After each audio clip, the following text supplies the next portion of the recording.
Hello fantasy managers, and welcome to another video from myself, Will, and fantasyfootballhub.co.uk. I hope you guys are surviving the international break. We've got a lot to go over in this video. We're going to be having a look at the Pookie party. Is it over? We're going to be having a look at Sterling versus Mane. We're going to be having a look at some defensive assets, including Tomori and Soyuncu.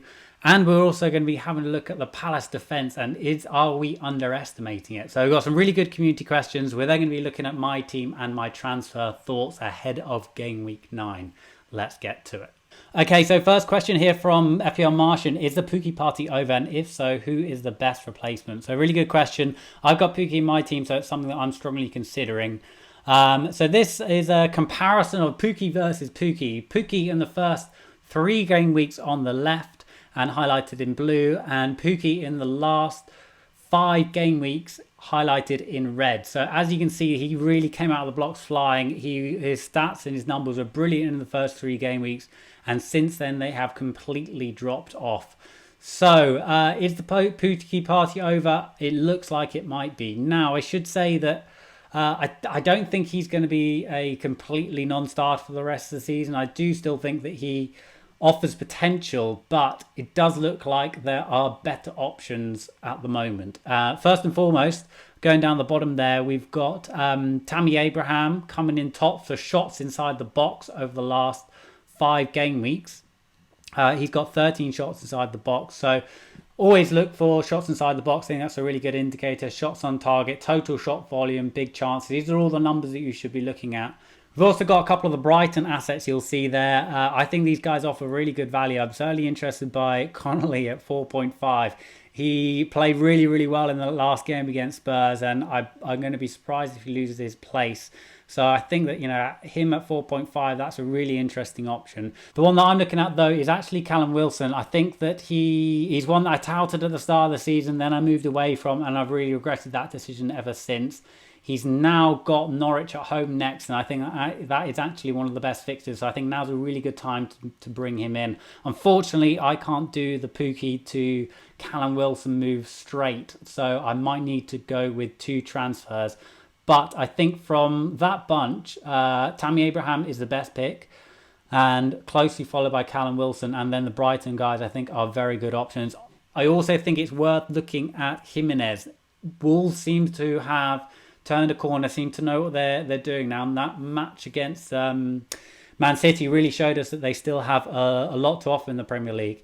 And Jimenez, he was a great option last season, and Wolves had a tricky start to the season in terms of fixtures, but now it really begins to clear up.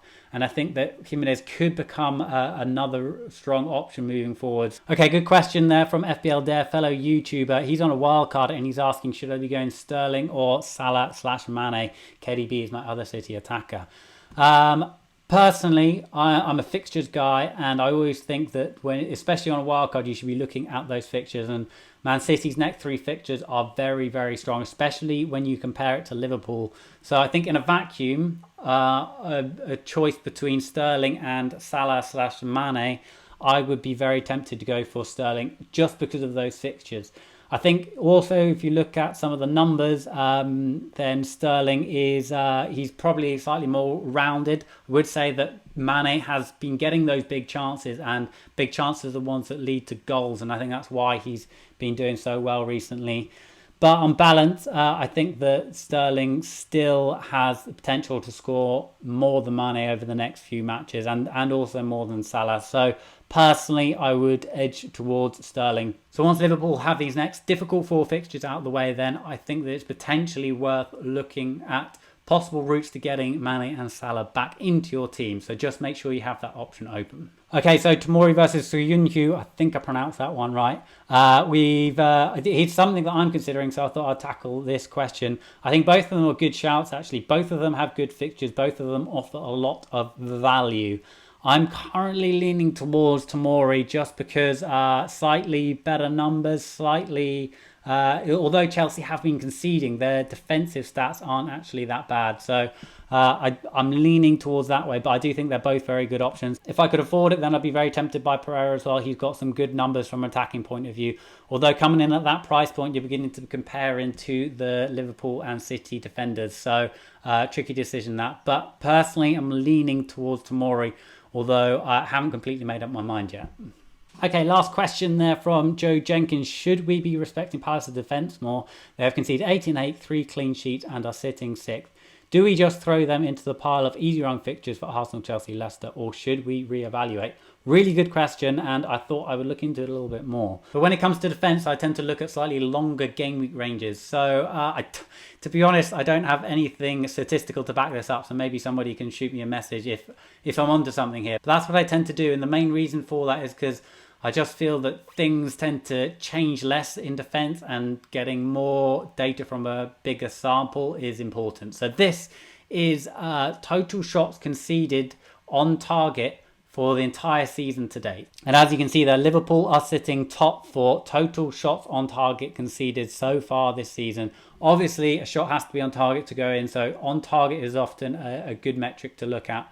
Chelsea sitting second, which I think is important, and that goes back to the reason why I actually think that Tomori is a really good shout. Interestingly though, Leicester are fourth, so I think Leicester defenders are a good train to be jumping on as well at the moment. But as you can see there, Crystal Palace coming in third. Now, this did surprise me. They're ahead of the likes of Man United, ahead of the likes of Manchester City. So their defence is good, their defence is sound. It is worth noting that their total shots conceded are over 100, which is a little bit more than others. But those shots are not always on target, so they're doing a good job of preventing those big chances. And indeed, they've only conceded 13 big chances, which is pretty low as well. So their defensive numbers are pretty strong. I wouldn't look at bringing one of their defenders in. They've got some really, really tricky fixtures coming up over the next 3. But when targeting them from an attacking point of view, I think that this data is really important. So, for example, City have got Palace away next, and I wouldn't see that as, City going to Palace and them being one of the whipping boys. Looking at that data, Palace have a good defence, so I would caution against captaining a City player. That said, logic has completely gone out the window on numerous occasions this season, so it could also be a whitewash.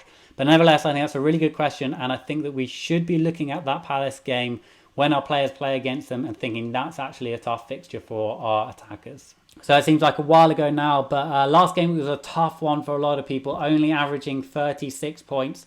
I came in with 42, so above the average, a small green arrow. Not a big one. I'm hoping to make bigger strides, but nevertheless, I'm not going to knock a green arrow.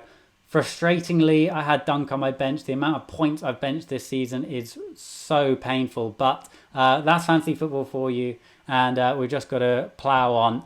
Okay, so this is my team heading into game week 9. Got 2 free transfers, but also got 3 yellow flags, so I'm very wary to make early moves when I have yellow flags. I tend to wait until the press conferences so that I can find out as much information as possible. The moves that I'd like to do is Pukki to Wilson, but I'm 0.3 short of that, frustratingly. To allow funds for that, I'm debating either Dean downgrade. Now, I know that he has a plum home tie against West Ham, so that one could bite me, but I do like Tomori. He's also got Newcastle home, a good fixture for him as well.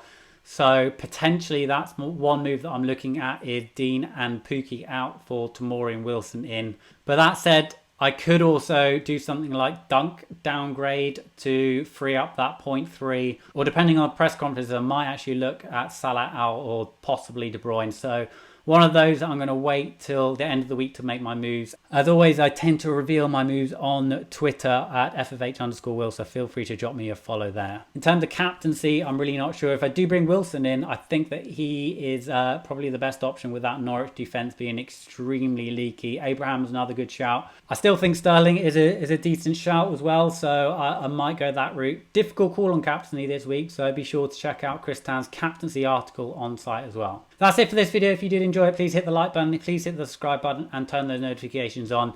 A quick update on our equity crowdfunding campaign before you leave though. We've had an incredible response. We've had over 80% funding in under 2 weeks with 73,000 invested. If you're yet to get involved, There's some investor perks on the side there, but these shouldn't be your main reason for investing. You'll actually gain shares in Fantasy Football Hub. You'll own a slice of Fantasy Football Hub. You can find out more. I'll put a link in the description, but I think it's a really, really exciting opportunity.